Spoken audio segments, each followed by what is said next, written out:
राधे राधे।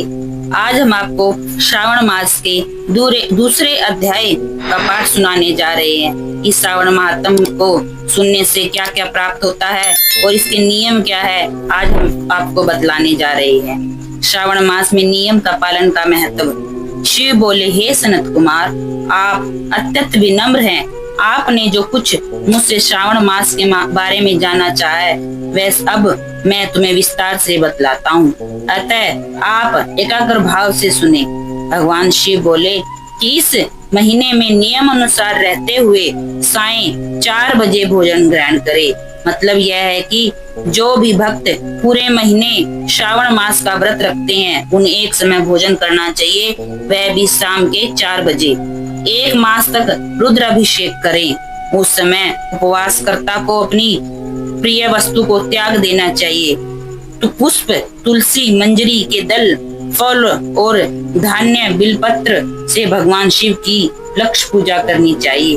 विद्वान ब्राह्मणों को भोजन कराकर नियम अनुसार व्रत धारण करे।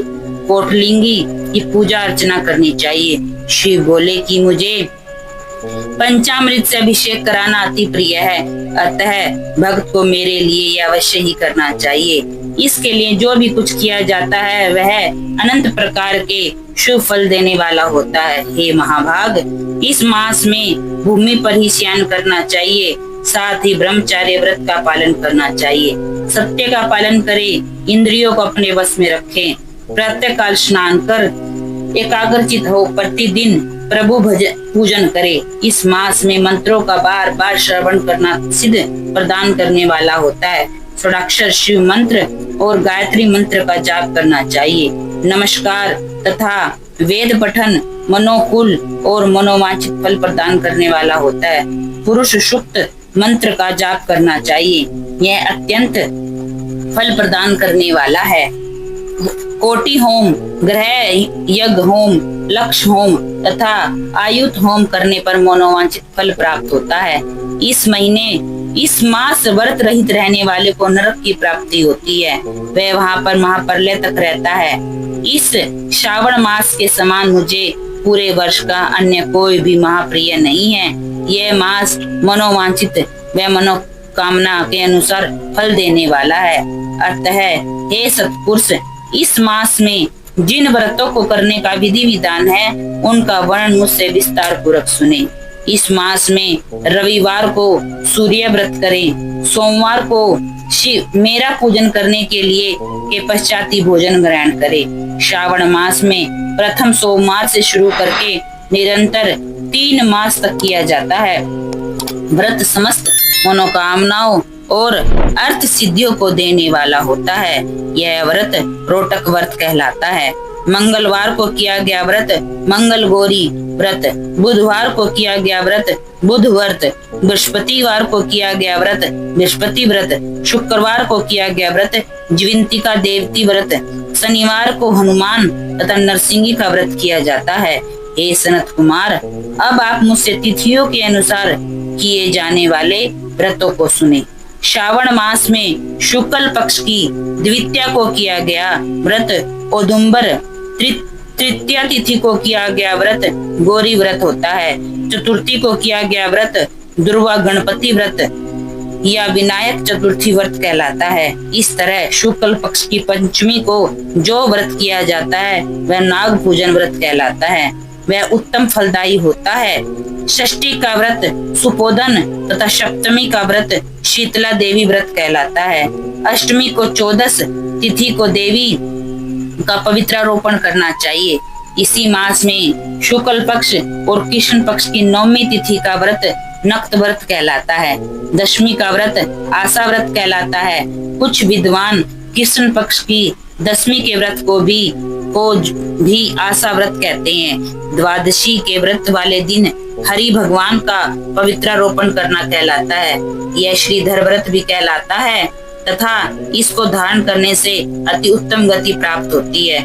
इस मास में पूर्णमाही को विसर्जन, उपाकर्म, रक्षाबंधन, शभादीप, श्रावणी कर्म, सर्प बलि एवं हैग्रीव अवतार कहलाते हैं, जो विष्णु भगवान का रूप होते हैं। श्रावण मास की शुक्ल पक्ष की पूर्णमाही को 7 व्रत होते हैं। इसी मास कृष्ण पक्ष में अष्टमी को विष्णु भगवान पृथ्वी पर कृष्ण अवतार के रूप में प्रकट हुए थे। इस दिन विधि विधान सहित व्रत व उत्सव का आयोजन अवश्य करें। श्रावण मास में अमावस तिथि व्रत पिठोरा व्रत कहलाता है। उस दिन बैलों की पूजा अर्चना करे और कुशोत्तपटन करे। इस मास में प्रथमा से लेकर अमावस तक किए जाने वाले व्रतों के देव भी भिन्न भिन्न होते हैं।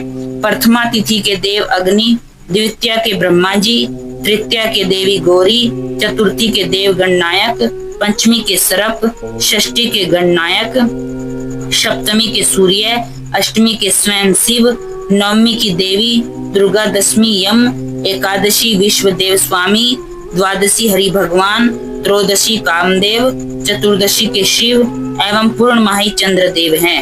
अमावस के स्वामी पितर कहलाते हैं। तिथि के अनुसार ही उस देव का पूजन करना चाहिए। हे महामुनि, सूर्य संक्रमण के कारण उस दिन से सिंह राशि पर 12 अंग व 40 घटी व्यतीत हो जाने पर अगस्त्य नक्षत्र दिखलाई पड़ता है। अगस्त्य नक्षत्र के लिए उदय होने से 7 दिन पूर्व ही अर्घ्य देना शुरू कर दें। वर्ष के 12 माहों में सूर्य देव भिन्न भिन्न नामों से तापित होते हैं, परंतु श्रावण मास में सूर्य देव गर्भस्थ नाम से तापित होते हैं। अतः तत्पर हो एवं भक्ति भाव से उस महीने उनका पूजन करे। वर्ष के इस मास में साग खाना वर्जित है, अर्थात इस महीने में हरी सब्जी का नहीं खानी चाहिए। भादवे के महीने में दही नहीं लेनी चाहिए। अश्वनी मास में दूध का त्याग करे तथा कार्तिक मास में हमें दाल नहीं खानी चाहिए। यदि ये सब विधि विधान पूर्वक करने में असमर्थ हो तो केवल इस श्रावण मास में ही इन सब वस्तुओं को छोड़ देने से मनवांछित फल प्राप्त होता है। हे महामुनि, इस मास में आने वाले उपवासों या पुण्य कार्यों का संपूर्ण वर्णन कई वर्षों से भी नहीं किया जा सकता। हे सनत कुमार, जो प्राणी मुझ में तथा हरि में केवल भेदभाव की कल्पना करते हैं, वे सब अंत में नरकलोक में जाते हैं तथा अंत दुख भोगते हैं। अतः आप भी श्रावण माह में नियम व धर्म का अनुसरण करते हुए समय व्यतीत करें। यह मार्ग सब प्राणियों के लिए कल्याणकारक मोक्ष प्रदान करने वाला है। फल, इस दूसरे अध्याय के सुनने मात्र से पुण्य फल की प्राप्ति होती है। राधे राधे।